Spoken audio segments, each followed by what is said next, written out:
Today we are going to do the quick version of lentil soup. 15 or 20 minutes is all you need to get a healthy, delicious meal on the table for a family. If you're just a single person or a couple, you can easily freeze leftovers for later. That perfect weeknight dinner that you can put together in no time. It's good for your health, it's good for your wallet, it's very time efficient, and it's good for your soul. All right, guys, I'm going to cut the chit chat. Let's get straight into the kitchen. To make our hearty carrot lentil soup, we're going to start by adding some olive oil to an Instant Pot along with whole cumin seeds and whole black mustard seeds. Next, we're going to do our powdered spices, which is going to be some Kashmiri red chili powder along with coriander powder and turmeric powder. And we're also going to add some salt to taste. And finally, a little bit of ground cardamom. Pre-measuring our powdered spices will just make this easier. So I've got my whole aromatic spices down in the oil and my powdered spices set aside. I am going to use tour lentils or split pigeon peas. There are a variety of lentils. Alternatively, you could use red lentils, which are commonly available. So I'm going to measure out my tour lentils or split pigeon peas. I'm going to use about 1.5 cups of the lentils and add those to a bowl. Remember, if you just don't have this type of lentil, you can always use the red lentils. But here I have my lentils. Next, I'm going to give them a good wash. This is a natural product and there may be dirt and debris, so you want to make sure you rinse that away. I usually wash my lentils at least 3 times. It's typically 3 to 4 times, and then that water would be more clear. This is also, besides dirt and debris, this is also kind of the starches from the lentils. So basically, you will start to feel a difference in the way the lentils feel as you wash these. You will be able to tell they'll be a little bit more smooth and a little less gritty as you are rinsing these off.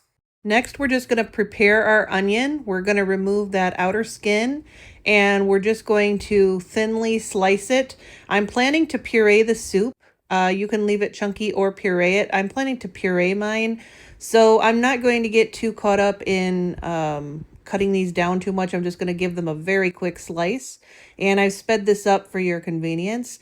Once I get the onion sliced, I'm going to go ahead and add it into the Instant Pot with my whole spices. We want to fry all of this together as we prepare the rest of our ingredients. Those whole spices will have a different flavor if we allow them to pop and splutter in the oil. And so we want to make sure we do that to add the depth of flavor. As my onions and spices cook in the Instant Pot, I'm just going to peel my carrots and dice them into chunks. Again, I'm going to be pureeing mine, so I'm not going to get too caught up in the size. If you're planning to leave it chunky, maybe you want to cut your carrots a little bit smaller or to whatever size you desire. Now that my carrots are prepped, I'm going to go back to my onions. They're starting to brown. I'm just going to use vegetable broth. This is low sodium vegetable broth to give myself a little bit of convenience rather than homemaking my vegetable stock. This is the quick weeknight version that can be done in a very short period of time. I would say probably about 15 to 20 minutes of hands-on time, and then you're just going to allow it to cook and you will have your soup.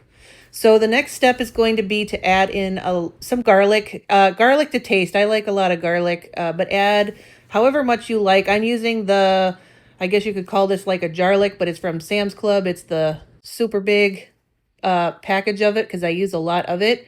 But you can use fresh garlic, whatever you want. But I'm just taking this is the easy way out tonight. I'm trying to get dinner on the table. I do not want to spend more than about 15-20 minutes of active time. So I'm making my life easy. Next, powdered spices go in. And we're just going to mix this around. We don't want it to burn. We prepped all of our ingredients ahead of time because at this point it moves really quick. We're going to add in our carrots. By adding in something that is that we can stir around the bottom of the pot, we're going to be able to keep our spices from burning up. And we're just going to keep everything moving. Make sure you keep mixing it so that nothing burns and nothing sticks to the bottom. We are going to be adding in our liquid next so that basically we can deglaze the bottom of the pot because naturally some of it will tend to stick just a little bit, but we want to minimize that by keeping it moving, and then we are going to add that liquid, and anything that did get stuck to the bottom is just going to be deglazed off the bottom of the pot. Again, this recipe has been created for total convenience. We're just going to use that entire 4 cups of vegetable broth, the entire carton. I have this measured out, the lentils and the liquid, everything to be optimized to reduce the time it takes to measure things. You're measuring, the 1.5 cups of lentils that we measured out earlier, and that entire carton of liquid. It just makes it easy if you're not measuring absolutely everything. And once we have all of our liquid and our lentils and our carrots and our spices, everything is all in this pot at this point, we're just going to mix it a little bit. I'm also going to add a couple of bay leaves just for some extra flavor, 1 or 2 bay leaves into it. And then we're going to pop a lid on this. And at this point, we're ready to cook it. We're going to set it for 9 minutes, which is how long it should take those lentils to cook. And the carrots will definitely cook in that time too. Meanwhile, while I'm waiting for my Instant Pot to cook my soup, I'm going to go ahead and butter. This is some sourdough bread. You can really do any type of bread. This is what I had on hand. So I'm just going to make some quick garlic bread. You could also make garlic cheesy bread. But I'm just making a simple garlic toast just to have to dip into my soup. You could serve this with flatbread, roti, naan, any type of flatbread that you would want. I'm just, like I said, I just wanted some garlic bread. So I'm buttering my bread. And again, because this meal is optimized for convenience tonight, I am just going to add some powdered garlic over the top of my butter just to give it some nice flavor. I'm just going to let mine toast in the oven because I don't want to stand over the stove. I'm feeling lazy tonight. And just that quick, our soup is ready. It is very thick and chunky. You can leave it like this if you're really in a hurry. It tastes perfectly good. If you want some texture, you can also leave it chunky for that reason. I, however, want this to be smooth. I just want something pureed that I can dip my bread into. So I'm going to go ahead and puree it. But the point is, you can puree it as much or as little as you would like to get the texture wherever you want. Then you can adjust the liquid.